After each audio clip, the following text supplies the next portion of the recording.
House in ITU by Galeria Arquitetos Terra Capobianco in Brazil.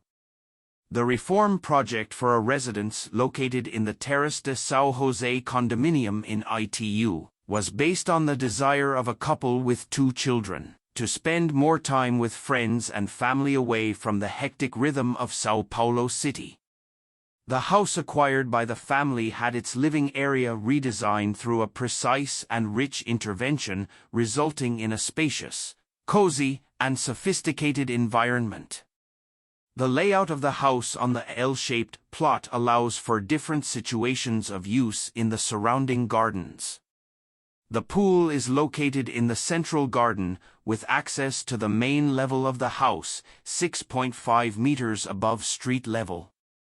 Next to the pool is the gourmet balcony, which serves as the entrance to the residence and welcomes visitors with a cozy atmosphere, given the prominent presence of wood in the ceiling and carefully selected furniture by the architects of the project.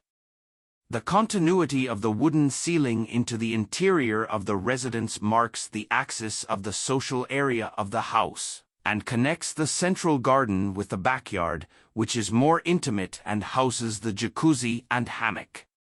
The wooden ceiling gains height in the living and dining room by simulating a 2-water roof slope. The difference in ceiling height provides spatial variation within the same large space. The layout contributes to the fact that although it is a single space, it has different uses, such as a reading area and a TV room. The social area also separates the guest bedrooms, located in the west wing of the residence, from the family, who occupies the east wing, ensuring privacy for both.